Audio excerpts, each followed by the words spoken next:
the magnificent, sensual Vikram Vij in my chair for the first time. Do you remember when and where we met? Well, first of all, namaste to you. Thank you, honored my darling. to be here.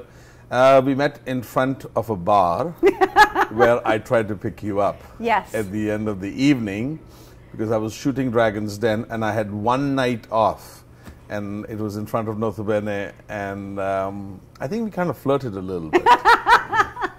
You flirted with me, thank you very much. I did. I'm a lady, I'm a I don't heterosexual male, and I get attracted to beautiful women. Well, you're a sweetheart. You know what it was is I finished parking my car and I was like, I looked over, I'm like, that's Vikram Vij, right? And I mean, I don't get starstruck because I mean, I've literally have met everyone over the many years that I've been interviewing people, but you're kind of someone that, you know, I was really, really excited about meeting. So I introduced myself to you. Do you remember that? I walked across the road. Yeah. And I said, hi, Vikram Vij, and you said yes. And I said, Raj Gurn from ANOKHI Media. Right. And you were like, ANOKHI Media. Love Do you remember? It. Absolutely. And I had just finished an extremely long day of shooting Dragon's Den. Yes. So I was actually really exhausted because it was such a exhausting day of film, because your mind has to calculate so many things. Yes. And I was just like really looking forward to just going and having a nap for an hour. And then I ended up having a nap, and then I went out and partied at the restaurant. It was fun. So, you know, but I've always been a big fan of yours. Also, I must say this, I've always loved what you do. I always read what you do. And I specifically have admired your, your story and your journey. Thank you, my darling. That means a lot coming from you. And where you have taken an Indian media, Indian focused, and then created something new and unique out of it, the way I did with my cooking, you know. Absolutely. Something that was in heritage for so many years and has been around for so many years, to just kind of create it and take it to a different level altogether. Sometimes takes tenacity, takes hard work, and most importantly, courage as well. Courage. And just to remain focused. Yes, is very, very important.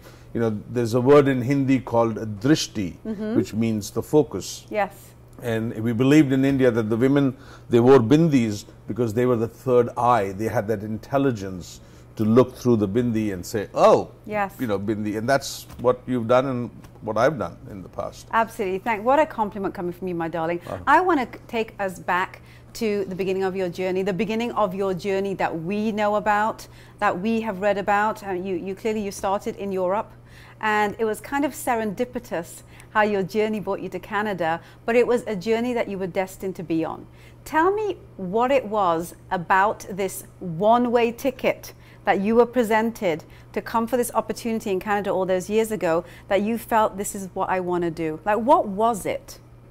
Because that takes courage. Yes, and so I had left India and gone to Austria to study and to become a chef, basically. And I was actually a French chef. But every time I wanted to get lucky, I would cook Indian food for the girls, and it always worked. Of course, so, spices, right? I know. So I had thought to myself, one day I'm going to open up an Indian restaurant. But I didn't want to do it in Europe. I wanted to do it in a country where I was going to get a chance to flourish and be who I am, and nobody was going to judge me. Right. And Europe at the time was quite close-minded at certain points and didn't allow young immigrants to come out and be successful. Right. So I had an opportunity to come to the Palm Springs Hotel. The gentleman who was having dinner at my restaurant in Austria wanted to have something spicy.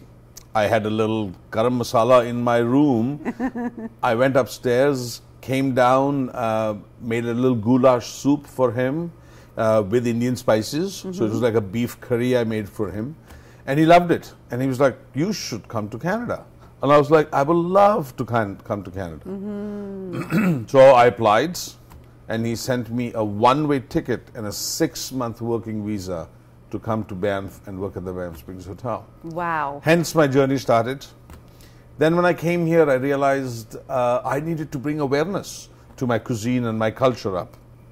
I felt that, unfortunately, Indian restaurants had been kind of just tucked under the carpet. You know, they were always like buffets, and they were never taking the level of cuisine a little bit higher. Right.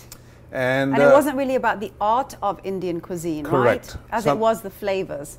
So you kind of married them both. Correct. And I presented that in a nicer manner. Yes. You know, Indian food is like the worst cuisine to present to anybody, because it's like curries. I know, because it's like brown, browner, brownish. Like, how do you make Indian food look pretty? Right. So the only way you can serve Indian food is to serve it with a lot of love and passion, and that's what I wanted to do, and that's what I did. So hence the recognition to present a culture and a history, and create food that was beautiful, but also presented beautifully, served with love. But that's a challenge. How did you do it? Like, what? You're a very creative being. You're a very sensual being. You know, cooking. I've heard you say this numerous times, that cooking is like sex, right? You've said this numerous times, on camera, off camera. What I want to ask you is, you know, how did you make that marriage happen? So, not cooking is not like sex. Cooking is sex. Right. I stand corrected. Cooking is sex. How do you do this? You start with a foreplay, which means you get the candles going and get the wine going. And then you allow your juices and your creativity to flow with a palette of color in front of you, which is a palette of spices in front of you. Yes. And your canvas is your pot, and you create your own music. The beautiful part about our cooking is that we are the largest democracy of food. Yes. A little bit of this and a little bit of that creates beautiful music. And who's to say one way is the right way to say? It bothers me when people say to me, "Oh my God, your curry that I came 6 months ago was slightly, you know, runnier than this time." And I'll be like, "Really? What's wrong with that?" Like, I mean, seriously, we are not a computer where we press enter and it's always the same command. It's like creating music. Right. You never create same music. It's like if you created the same event, same day, every year, it's the same, then it'll be boring for you. Absolutely. The fun part is you're meeting different people, different angles, different approaches, different challenges, and that's what happens to us as well. So how did I do it? As I said, I did it because I was focused, and when somebody said to me that, "Vikram, this is wrong," I said, "Okay, that's your perception. I have tasted my food. I love it. This is what I believe in, and that's what I'm going to continue doing." So remaining true to yourself and not hiding behind spices, and respecting the women that work in the kitchen for me. I have loved them. I love them dearly, and without them I would be nobody. The fact that I'm sitting right here gallivanting and having a conversation with you is because there are 60 women in my kitchen right now who are roasting the spices, grinding the spices, making sure that the naan comes out properly. So it's not a business for us. It's a passion. It's a way of being. And I always say, you know, everybody in life has a calling. Gandhi had a calling to free India. Nelson Mandela wanted to get rid of apartheid. I think my calling, Vikram Vij's calling, was to bring awareness to Indian food and its culture. You've done that in a really, really big way. You have 3 magnificent, very different restaurants in Vancouver. What I want to know is, how come only Vancouver gets the magic of your cuisine? And what about us here in Toronto? So we are coming here eventually one day to do it. But you know, I'm a people's person. Yes, you are. And one of the things you'll realize is I love going to my restaurants and talking to people, touching them, you know, finding out how they like and what they like. I've always been I just don't want to sit on a plane putting out fires saying this guy's gone or this person's gone and all that stuff. I want to be able to do it in my own restaurants. And there's nothing wrong with it. Eventually the time is going to come when, you know, our food will be available here. I mean, our food is available right now at Loblaws and lots of places right now. But the control of the food still comes from my heart. The heart is still pumping in Vancouver. Right. And eventually it'll happen. But that's not the point. Point is not that I don't want to be here. I just still want that beautiful niche of who I am as a restaurant owner, as a chef, to create my own music. And I don't want to become a formula. I do not want it to be another restaurant that Yeah, he used to be good, but now he's multiplied 50 times and now he's not as good. Right, I got it. But you did decide to take your formulas and the magic of what your cuisine is about and put it into grocery stores. Tell me how that came about. Like, why did you decide that that is an avenue that makes sense for you? So at a certain level, you do things because your grandmother did something, your mother did something. I mean, we are all offsprings of our, of our parents, and we remember things what happened.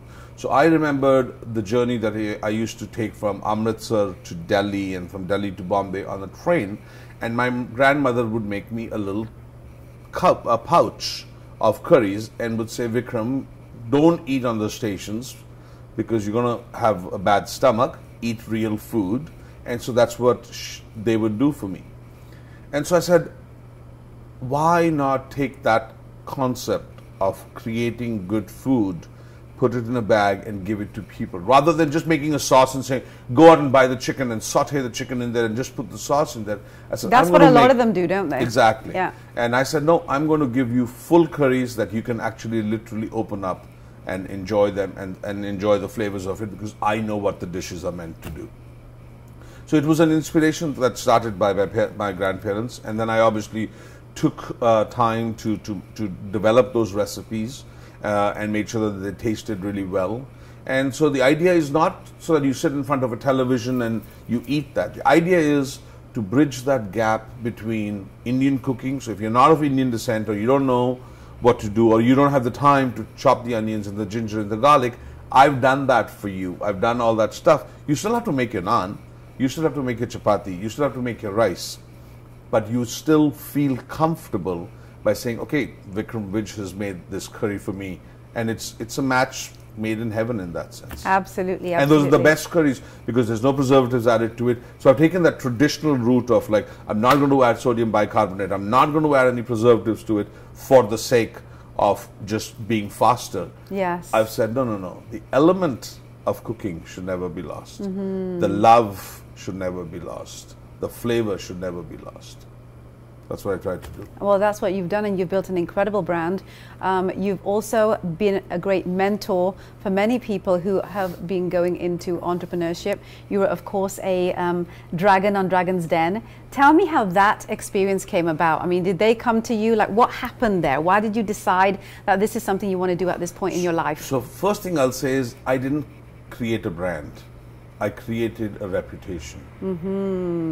A brand would be is if you bought a shoe in Portland, a Nike shoe in Portland, or a Nike shoe in Canada, it's exactly the same. Yes. My food is not exactly the same. My food is different in Vancouver and different in Toronto and different in Winnipeg and different in Saskatchewan. Got it. I've created a reputation where people will say, if Vikram Vij has cooked this food, means there's a lot of attention to detail in the curries that he has created. I love that. I love that. Thank you. Yes. Dragon's Den came about. I had done a lot of television in the past, and as you can see, I'm not camera shy. I don't need to worry about content. So but that's the magic of you, though, right? You're very watchable, because you're authentic as a human being, right? I think authenticity plays a lot into who you are and what you consider to be your reputation, and what people say that they take away from the value of who you are in their lives, right? And I'm honored to hear that. But again, I don't watch my own stuff, so I do not know. I don't have anybody who tells me that you should say this or you should do this. This just comes from the heart, and that's how I talk. And even this conversation that you and I are having is an open-chested conversation. Yes. It's coming right from the heart, from my heart to you, and I'm telling you the truth. Yes. Same thing happened with Dragon's Den. You know, I had done some television before, and they had asked me me to be a dragon. And I said, okay, I'll be a dragon, I'll go for an audition. I went for an audition, I wore Indian clothes. And they were like, we like what we see, because there were a lot of people who were applying for it. I didn't actually apply for it. I was lucky enough that I was asked to be part of this. And so they asked me, said, Vikram, would you wear a suit and a tie and a jacket? And I was like, fuck, I don't even own a suit and a tie and a jacket. I said, I'm sorry, I can't. I don't own it. You put a tie around my neck. It's a noose. Yeah, it's like a noose. It's like a cock ring. Yeah. I just can't handle it. Sorry, guys. No, there's no apologies here. This is a very open chest happening here. Great. Okay, I love it. Yeah. So they said, I'm not quite sure. Then you're gonna have to. We need you to conform to a banker look. And I'm like, I'm a chef. I can't do this though. Right. So there was a lot of back and forth going between clothes and what I should wear and what I should not wear. I said, I'm going to wear Indian stuff. I've got a jewelry, I got a nose ring, I got a toe ring. I'm going to wear shoes with no socks. Like either you're going to accept me the way I am, or I'm okay with not doing it. Right. Because my bread and butter are my restaurants. Right. They are my love of my life, and I work with them. And they were like hand in hand, and then obviously they needed to get approvals from higher ups and stuff like that, which was part of the protocol that they had to follow. Absolutely. And they did. And I'm not saying because I became a dragon on Dragon's Den. I think the most important part is, for the first time, an Indo-Canadian has been allowed to be at that panel. First of all. Yes. At that level of it. So 8 to 10 of us are going to be dragons for the rest of our lives. Of course. Most importantly, I think is that I think I gave hope to young entrepreneurs out there who said, if Vikram Vij from a line cook can become a dragon, I can do something as well with my life. And I think that's very, very important. I don't see myself as like, oh, I've become a dragon.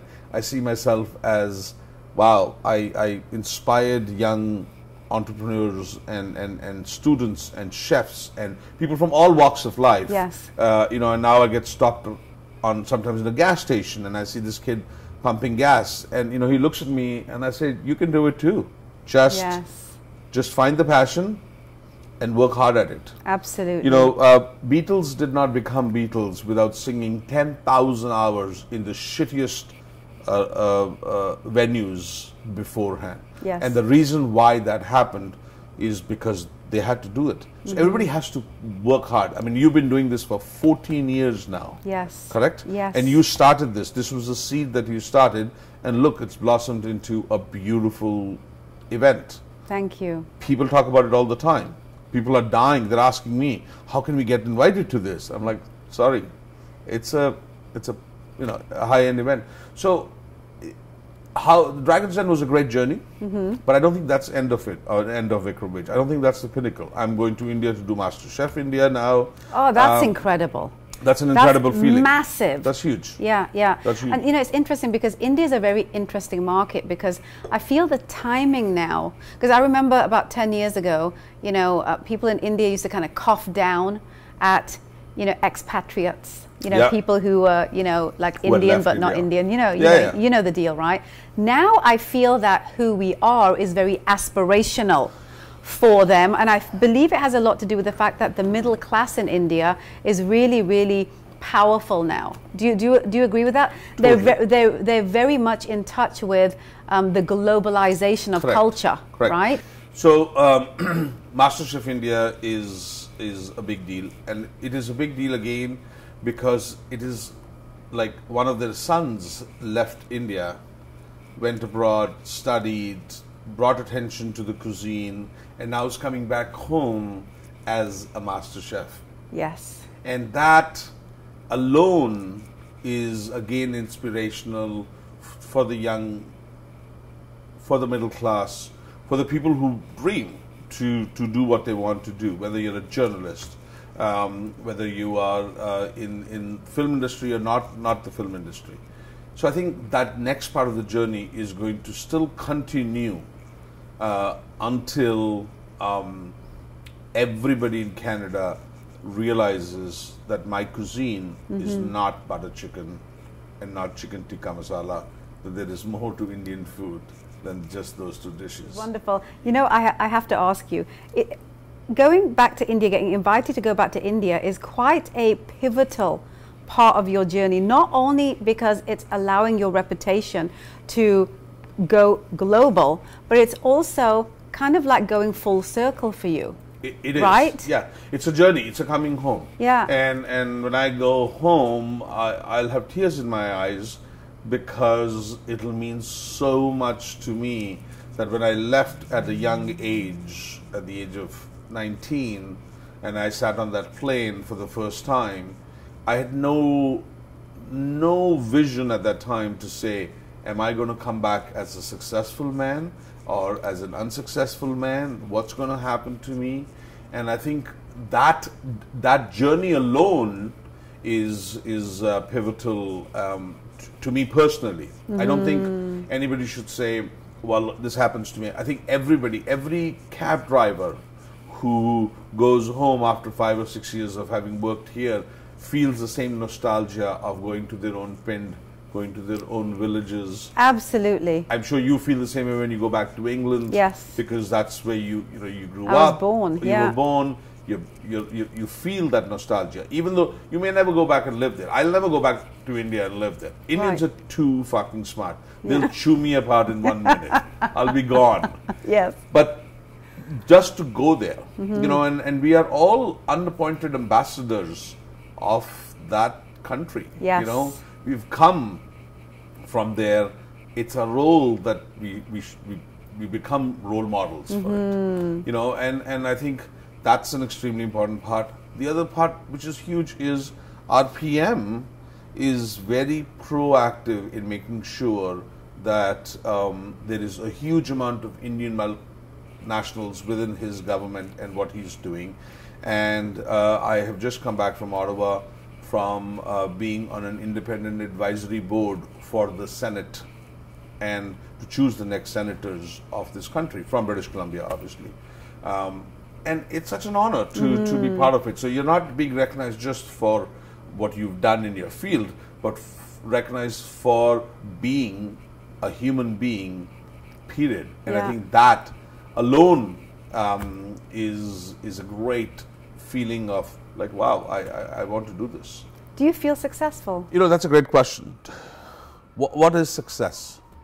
It's a relative term. What is your definition of success, and have you reached it? If you had asked Gandhi,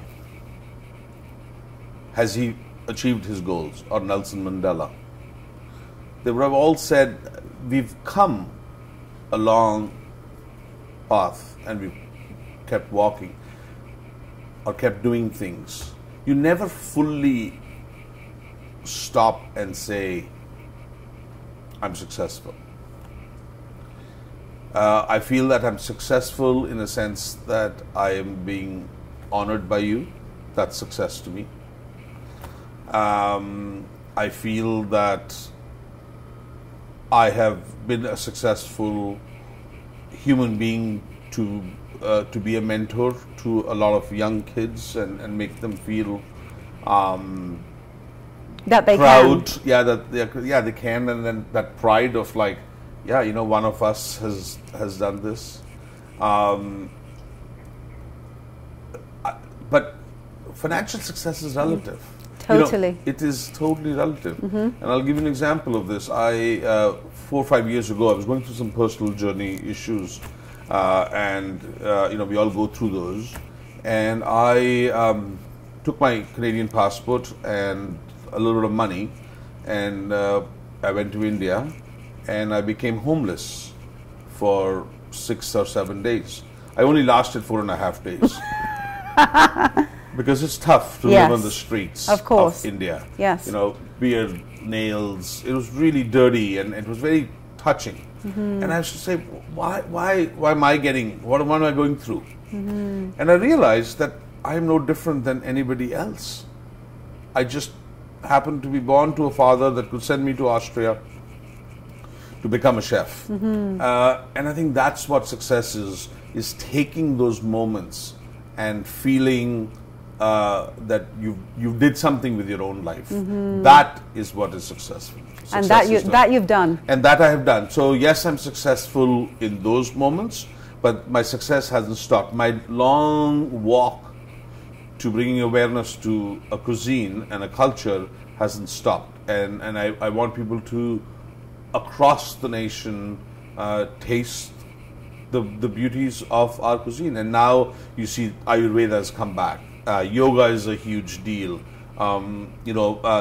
Reading and writing and being who you were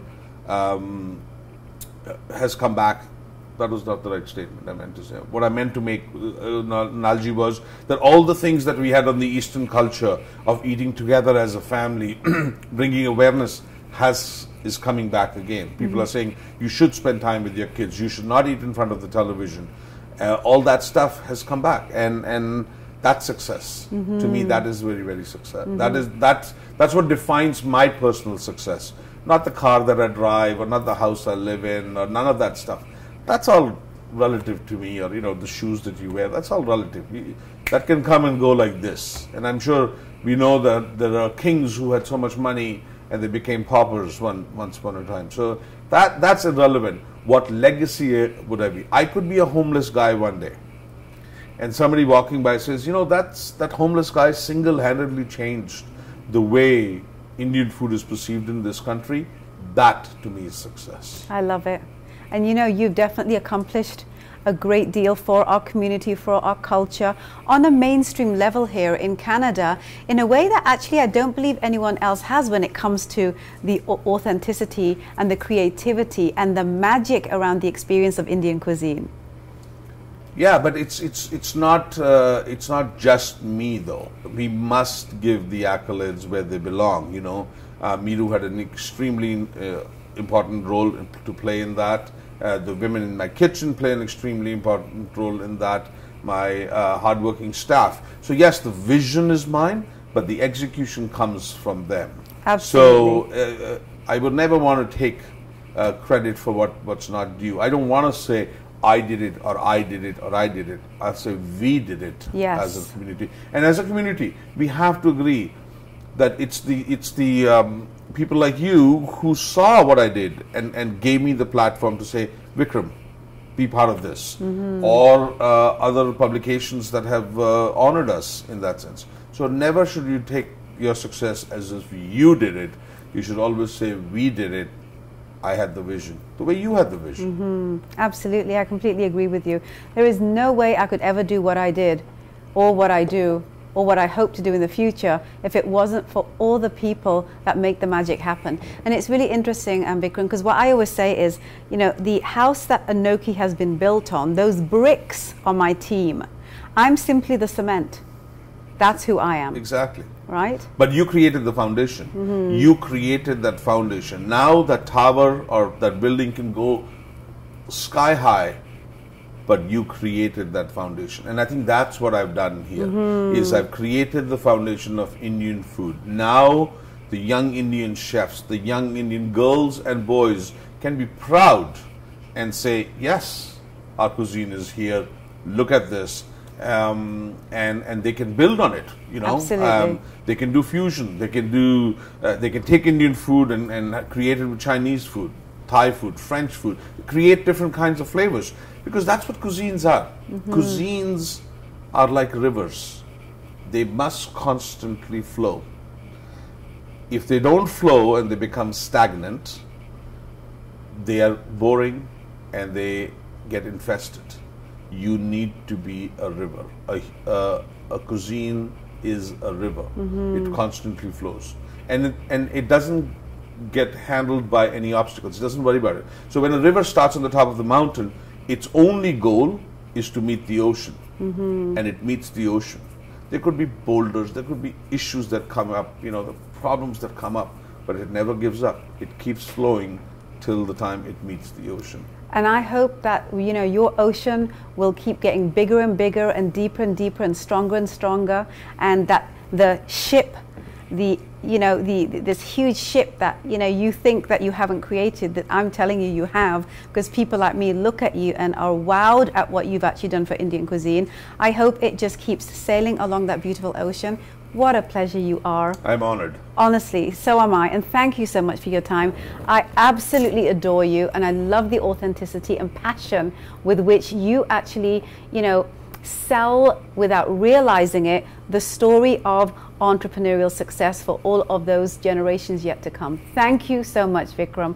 I simply adore you. Raj, ditto. Thank you.